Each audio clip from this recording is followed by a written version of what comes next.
Potato filling நம்ம தான் first time வேணால் பானி ரெடி பண்ண போகிறோம். அதுக்கு ஃபஸ்ட்டு நம்ம ஃப்ரெஷ்ஷான புதினா இலைகளும் மல்லி இலைகளும் போட்டிருக்கோம்.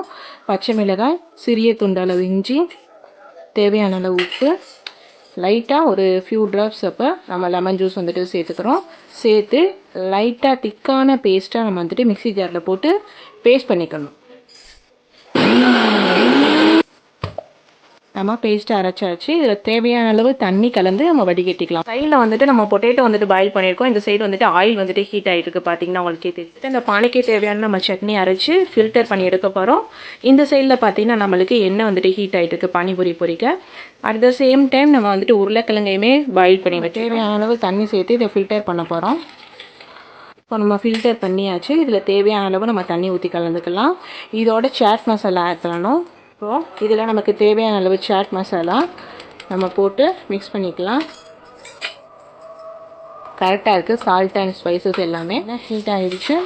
நம்ம இந்த பானிபூரியை ஒன்று ஒன்றா போட்டு பொரிச்சிக்கலாம். ஜஸ்ட்டு 2 செகண்ட்ஸ் தான் இந்த பானிபூரி பொரிக்க எண்ணெய் வந்துட்டு நல்லா ஹீட் ஆகிருக்கணும்.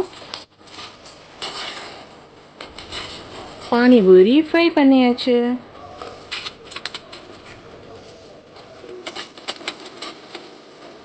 பாயில் பண்ணோம்ல அந்த பொட்டேட்டோ எடுத்துக்கலாம்.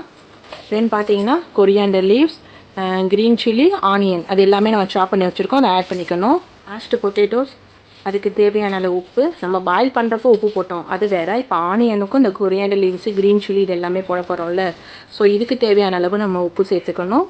இதோட ஒரு முக்கியமான 2 விஷயம் என்னென்னா, தனி மிளகாய்த்தூள் உங்களுக்கு தேவைக்கேற்ற அளவு, நெக்ஸ்ட்டு சாட் மசாலா. அந்த பானிலையும் கொஞ்சம் சாட் மசாலா வேணும், இதுலேயும் கொஞ்சம் சாட் மசாலா வேணும். அப்போ தான் ஹைலைட்டாக இருக்கும். இது ஃபுல்லாமே நல்லா மேஷ் பண்ணி எடுக்கணும். இதை ஃபஸ்ட்டு நல்லா மேஷ் பண்ணி எடுக்கணும். இந்த மசாலா அந்த ஆனியன்ஸ் எல்லாமே வந்துட்டு நல்லா மிக்ஸ் ஆகணும். அந்த மாதிரி நம்ம மேஷ் பண்ணி எடுக்கணும். நல்லா மேஷ் பண்ணிட்டோம். இப்போது எல்லாமே ஒன்றோட ஒன்று நல்லா மிக்ஸ் ஆகிடுச்சு. இந்த பானியும் ரெடி ஆகிடுச்சு. அழகான கிறிஸ்பியான இந்த பூரியும் ரெடி ஆகிடுச்சு. தென் பொட்டேட்டோ மேஷும் ரெடி ஆகிடுச்சு. ஆனால் இதுக்கு ஹைலைட் என்ன தெரியுமா, அந்த புளிக்கரைசல், நாட்டு சர்க்கரை இது எல்லாமே போட்டு ஒரு பேஸ்ட் வந்துட்டு கொதிக்க வச்சு சாஸ் மாதிரி பண்ணுவாங்கல்ல, நம்ம இன்றைக்கி அது பண்ணலை. பட் அதுக்கு பதிலாக தான் இந்த டேட்ஸ் எடுக்க போகிறோம். இந்த டேட்ஸில் உள்ள சீட்ஸ் ரிமூவ் பண்ணிக்கோங்க. என்ன பண்ணணும்னு நான் சொல்லுவேன். ஸோ நம்மளுக்கு பானிபூரி ரெடி ஆகிடுச்சு, பானியும் ரெடி ஆகிடுச்சு, பொட்டேட்டோ மேஷும் ரெடி ஆகிடுச்சு. அழகா கிறிஸ்பியாக உங்களுக்கு எவ்வளோ கிறிஸ்பியாக இருக்குது பார்த்தீங்களா. ஸோ இதில் நம்ம கொஞ்சம் பொட்டேட்டோ ஃபில்லிங் வைக்கிறோம். தென் பார்த்தீங்கன்னா மெயின் இன்க்ரீடியன்ட்ஸு ஹைலைட்டே இதுதான். இந்த டேட்ஸ் தான். டேட்ஸ் வச்சு யாருமே ட்ரை பண்ணியிருக்க மாட்டீங்க. கண்டிப்பாக இதை வீட்டில் ஒரு தடவை ட்ரை பண்ணுங்கள். நம்ம சேனலை மறக்காமல் சப்ஸ்கிரைப் பண்ணுங்கள். வீடியோ பிடிச்சிருந்தா லைக் பண்ணுங்கள், ஷேர் பண்ணுங்கள், கமெண்ட் பண்ணுங்கள். இந்த பானி இருக்குல்ல, இந்த பானியை தேவையான அளவு வந்து ஊற்றிக்கோங்க.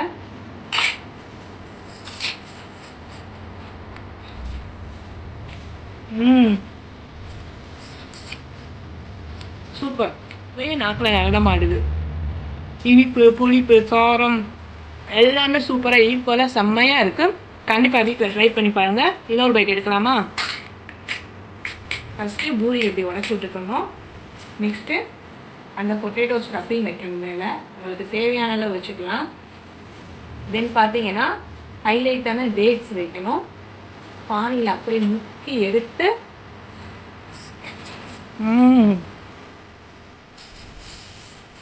செம்மையாக இருக்குது பானிபூரி நம்ம வீட்டில் பண்ணது. வயிற்றுக்கு விருந்து, மனசுக்கு மருந்து. மீண்டும் நம்ம வீட்டு சமையல் பிரியா கிரியேஷன்ஸ். தேங்க்ஸ் ஃபார் வாட்சிங். அஸ்ஸலாமு அலைக்கும்.